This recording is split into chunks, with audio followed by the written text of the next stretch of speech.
Hello नमस्कार दोस्तों, मैं शैलो आप सभी का अपने यूट्यूब चैनल शैलो एकेडमी पे स्वागत करती हूँ। दोस्तों आज हम पढ़ेंगे लूसेंट जी के बुक ऑब्जेक्टिव का चैप्टर नंबर 7 जो है मौर्य काल। दोस्तों यह 322 ईसा पूर्व से 185 ईसा पूर्व तक चला था। तो आइए दोस्तों देखते हैं।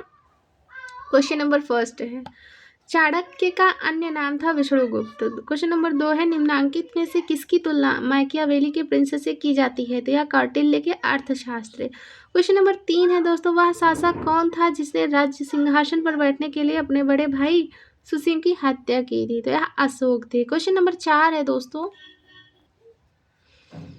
निम्न में सम्राट अशोक की वह पत्नी कौन थी जिसने उसको प्रभावित किया था? तो यह कारुवाकी थी। क्वेश्चन नंबर 5 है, अशोक ने अपने सभी अभिलेखों में एक रूपता से किस प्राकृति का प्रयोग किया है? तो यह अर्ध मगधी। क्वेश्चन नंबर 6 है दोस्तों, बिंदुसार ने विद्रोहियों को कुचलने के लिए अशोक को कहाँ भेजा था? तो दोस्तों ये तक्षशिला भेजे थे। क्वेश्चन नंबर 7 है, निम्नलिखित में से वह व्यक्ति कौन है जिसका नाम देवान प्रियदर्शी भी था? तो यह अशोक का था। क्वेश्चन नंबर 8 है दोस्तों,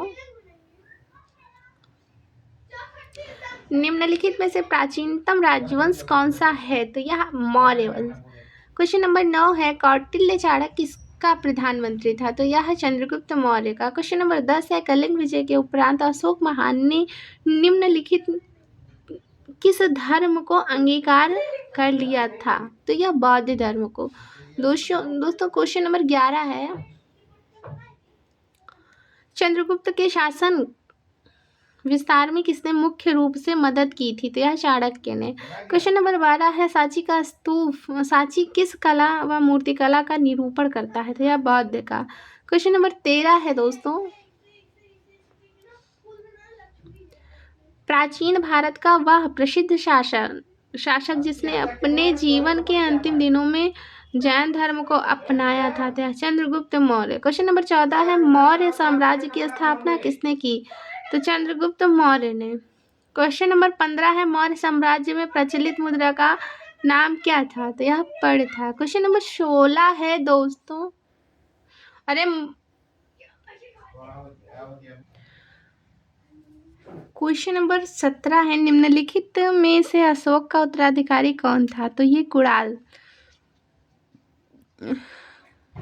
क्वेश्चन नंबर 18 है, मुद्रा राक्षस का लेखक निम्न में से कौन है? तो यह विशाखादत्त है। दोस्तों क्वेश्चन नंबर 19 है, विशाखादत्त के प्राचीन भारतीय नाटक मुद्रा राक्षस की विषय वस्तु है? तो यह चंद्रगुप्त मौर्य के समय में राज दरबार की भी संधियों के बारे में। क्वेश्चन नंबर 20 है, मालवा गुजरात एवं महाराष्ट्र के शासक ने पहली बार जीते? तो यह चंद्रगुप्त मौर्य। क्वेश्चन नंबर 21 है दोस्तों, किसने सहिष्णुता, उदारता और करुणा के त्रिविध आधार पर राजवंश की स्थापना की? तो यह अशोक ने। क्वेश्चन नंबर 22 है, निम्नलिखित किस शहर में अशोक के शिलालेख नहीं है? तो यह पाटलिपुत्र में। क्वेश्चन नंबर 23 है दोस्तों, अर्थशास्त्र का लेखक समकालीन था? तो यह चंद्रगुप्त मौर्य का। क्वेश्चन नंबर 24 है दोस्तों,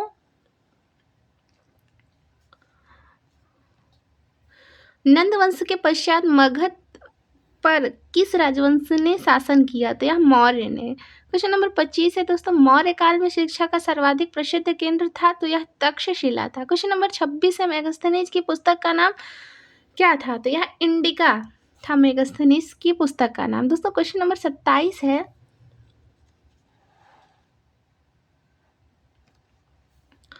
जिसके ग्रंथ में चंद्रगुप्त मौर्य का विशिष्ट रूप से वर्णन हुआ है वह विशाखादत्त है। क्वेश्चन नंबर 28 है, वह स्रोत जिसमें पाटलिपुत्र के प्रशासन का वर्णन उपलब्ध है? तो यह इंडिका में। क्वेश्चन नंबर 29 है, अशोक के शिलालेखों में प्रयुक्त भाषा है? तो यह प्राकृत भाषा है। क्वेश्चन नंबर 30 है दोस्तों,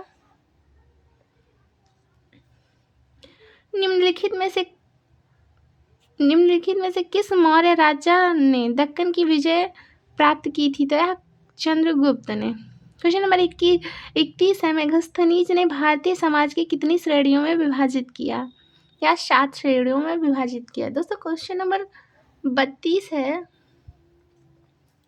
कौटिल्य के अर्थशास्त्र में किस पहलू पर प्रकाश डाला गया? तो यह राजनीतिक नीतियाँ। क्वेश्चन नंबर 33, निम्न में से कौन सा क्षेत्र अशोक के साम्राज्य में सम्मिलित नहीं था? तो यह श्रीलंका। क्वेश्चन नंबर 34 है दोस्तों, पाटलिपुत्र को किस शासक ने सर्वप्रथम अपनी राजधानी बनाई? तो यह चंद्रगुप्त मौर्य ने बनाई थी। क्वेश्चन नंबर 35 है दोस्तों,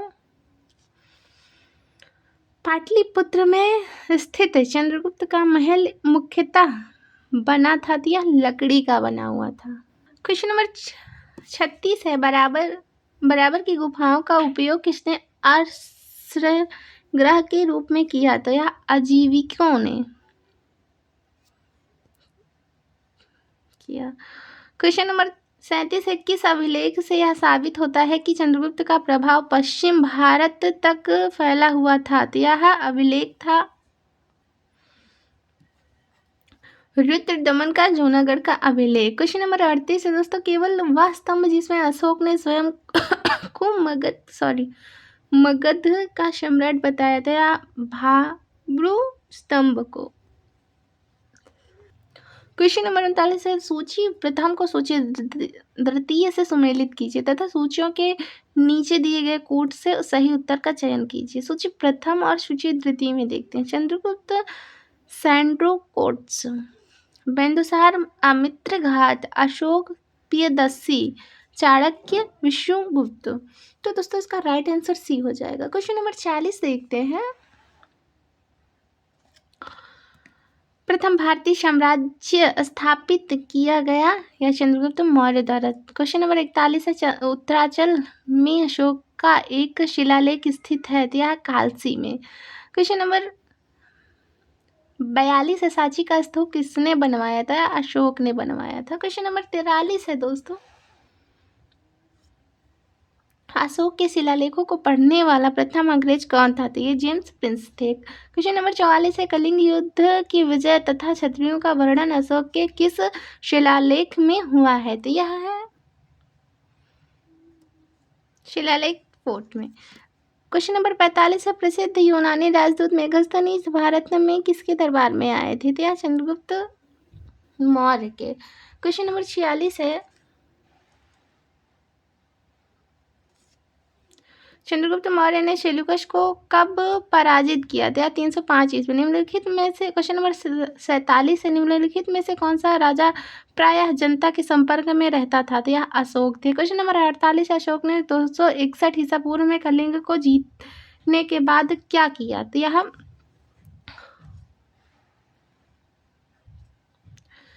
भारी रक्तपात देखकर युद्ध की नीति को सदा के लिए त्याग दिया। क्वेश्चन नंबर 49 है, अशोक के अधिकांश अभिलेख किस भाषा व लिपि में है? तो यह प्राकृत और ब्राह्मी लिपि में है। क्वेश्चन नंबर 50 है, किस ग्रंथ में चंद्रगुप्त मौर्य के लिए विशल निम्नकुल शब्द का प्रयोग किया गया था? यह मुद्रा राक्षस। क्वेश्चन नंबर 51 है, मौर्य नरेश के बारे में निम्न में से कौन सा कथन सही है? उन्होंने विकास किया था। तो यह सांस्कृतिक कला एवं व साहित्य का, सोने के सिक्के का, प्रांतीय विभाजन, हिंदुकुश साम्राज्य का। तो यह पहला और तीसरा चौथा सही है दोस्तों इसका राइट आंसर हो जाएगा answer number D. Question number 52 है दोस्तों,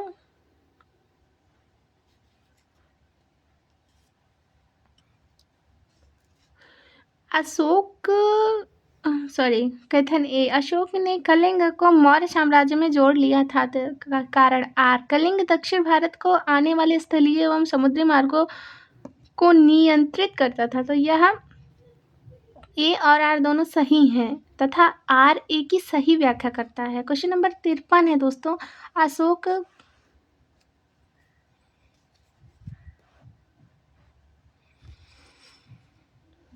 के जो शिलालेख संगम राज्य के बारे में हमें बताते हैं उनमें से शामिल है 2 एवं 13वां। क्वेश्चन नंबर 54 है, कथन ए, अशोक राज्यादेशों के अनुसार धार्मिक निष्ठा की अपेक्षा जानता था कि मध्य सामाजिक समता अधिक महत्वपूर्ण है। कारण उसने धर्म संवर्धन के स्थान पर समता के विचारों का प्रसार किया। तो इसका राइट आंसर हो जाए ए।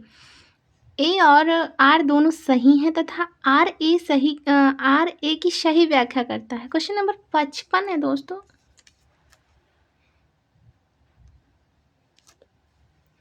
निम्नलिखित में से किस राज्यादेश में अशोक के व्यक्तिगत नाम अशोक का उल्लेख मिलता है? तो या मास्की विशिष्ट कलिंग राज्यादेश में। क्वेश्चन नंबर 56 है। निम्नलिखित वक्तव्यों में कौन सा एक वक्तव्य अशोक के प्रसार स्तंभों के बारे में गलत है? तो यह ये स्थापना रचना के भाग हैं। क्वेश्चन नंबर 57 है। श्रीनगर की स्थापना किस मौर्य शासक ने की थी? तो यह अशोक ने। क्वेश्चन नंबर 58 है।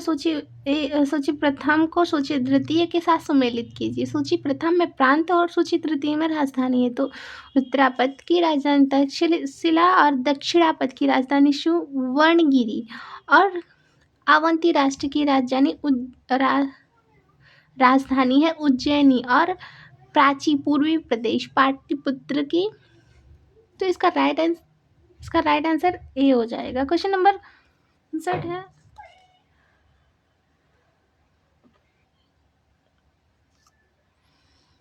किस ग्रंथ में शूद्रों के लिए आर्य शब्द का प्रयोग हुआ है? तो यह अर्थशास्त्र में। क्वेश्चन नंबर 60 है।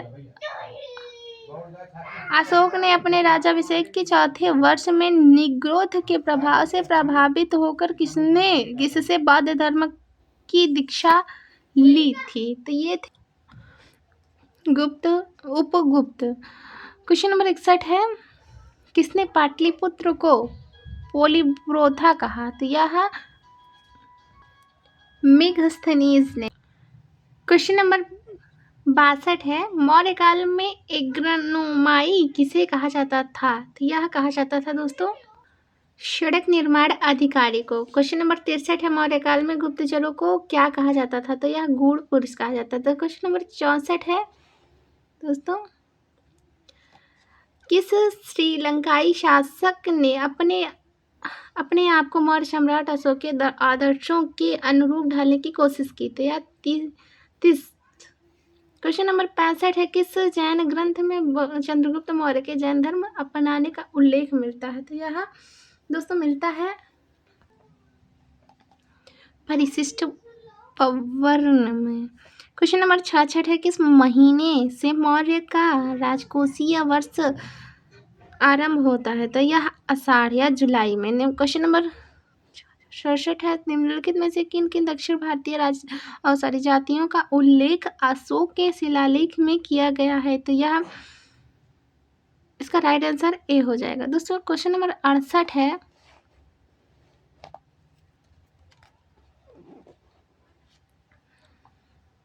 अशोक के बारे में जानने के लिए सबसे महत्वपूर्ण स्रोत क्या है? तो यह शिलालेख। क्वेश्चन नंबर 70 है। अशोक के काल में कौन सी लिपि दक्षिण भारत में प्रवर्तित हुई थी? तो यह ब्राह्मी लिपि। क्वेश्चन नंबर 70 है। अशोक का अभिलेख भारतीय उप महाद्वीप के बाहर भी पाया गया। निम्नलिखित में से किस देश में यह पाया गया? तो यह अफगानिस्तान में। क्वेश्चन नंबर 71 है दोस्तों।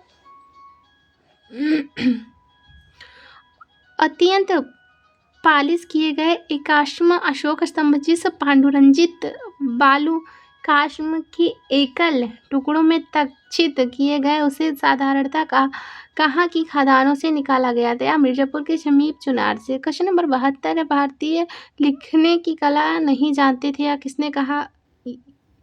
यह किसकी उक्ति है? या मेगस्थनीज की। दोस्तों क्वेश्चन नंबर 73 है। किस मौर्य सम्राट ने एक विदेशी राजा सीरिया के एंटियोकस प्रथम से अंजीर शराब और दार्शनिक को भारत भेजने का आग्रह किया? तो यह बिंदुसार। क्वेश्चन नंबर 74 है। अशोक द्वारा कलिंग पर चढ़ाई की जानकारी के लिए कौन सबसे महत्वपूर्ण स्रोत है? तो यह 13वां बृहत शिलालेख। क्वेश्चन नंबर 75 है दोस्तों।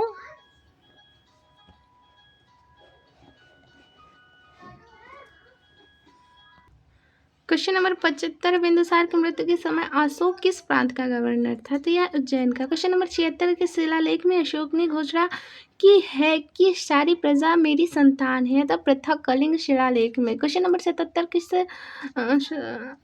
है कौन सी घोषणा युद्ध और हिंसा के प्रति अशोक के आंतरिक दुख को स्पष्ट करता है? तो यह कलिंग का पृथक शिलालेख। क्वेश्चन नंबर 78 है दोस्तों, किस शिलालेख में अशोक की यह घोषणा अंकित है? किसी भी समय चाहे मैं खाता रहूं या रानी के साथ विश्राम करता रहूं या मैं अपनी अंतःशाला में रहूं, मैं जहां भी रहूं, मेरे महामात्य मुझे सार्वजनिक कार्य के लिए संपर्क कर सकते हैं। तो ये छठे शिलालेख में। क्वेश्चन नंबर 79 है, निम्नलिखित में से कौन सा आरोही क्रम में मौर्य प्रशासन के अधिकारियों का नाम बताया है? तो यह प्रादेशिक राजक युवक। क्वेश्चन नंबर 80 है, विशिष्ट बेगारी। क्वेश्चन नंबर 81 है, मौर्य काल में सीता से तात्पर्य है राजकीय भूमि से प्राप्त आय। क्वेश्चन नंबर 82 है, निम्नलिखित में मौर्य कला का सबसे अच्छा नमूना कौन है? तो यह स्तंभ। क्वेश्चन नंबर 83 है दोस्तों, कहाँ से प्राप्त अभिलेख से मौर्य काल में अकाल सूखा जैसे दैवीय प्रकोप के समय राज्य द्वारा राहत कार्य किए जाने का विवरण मिलता है? तो यह महास्थान बांग्लादेश और सोहगौरा उत्तर प्रदेश में। क्वेश्चन नंबर 84 है, अशोक ने श्रीलंका में बौद्ध धर्म का प्रचार हेतु किसे भेजा? तो यह संघमित्रा को। क्वेश्चन नंबर 85 है,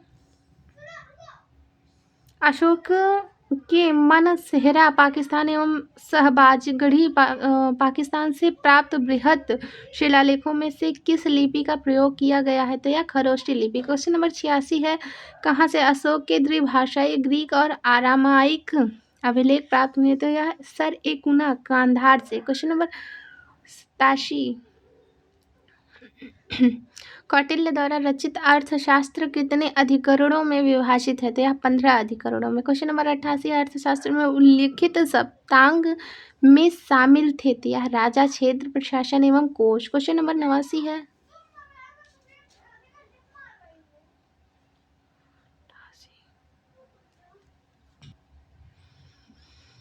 अशोक का समकालीन तुर्मय कहाँ का राजा था? तो यह मिस्र का। क्वेश्चन नंबर 90 है, किसके शासनकाल में डिमेकस भारत आया? तो ये आए थे बिंदुसार। क्वेश्चन नंबर 51 है, निम्नलिखित अभिलेखों में से किसमें अशोक का नामोल्लेख हुआ? तो यह गुर्जरा में। क्वेश्चन नंबर 92 है, किस बौद्ध मूल ग्रंथ में मौर्य सम्राट अशोक का विवरण शामिल है? तो यह महावंश में। क्वेश्चन नंबर 93, निम्नलिखित में से किस उभारदार मूर्ति शिल्प रिलीफ शिलालेख में अशोक के प्रस्तार रूप चित्र के साथ राडियो अशोक राजा अशोक उल्लिखित है? तो यह कंगनहल्ली में। क्वेश्चन नंबर 54 है, निम्नलिखित में से किस स्तूप के तोरण द्वार पर अशोक एवं उसकी 2 रानियों का अंकन मिलता है? तो यह साक्षी में। दोस्तों, आज की क्लास यही समाप्त होती है। अगर आपको क्लास पसंद आए तो लाइक एंड सब्सक्राइब करें।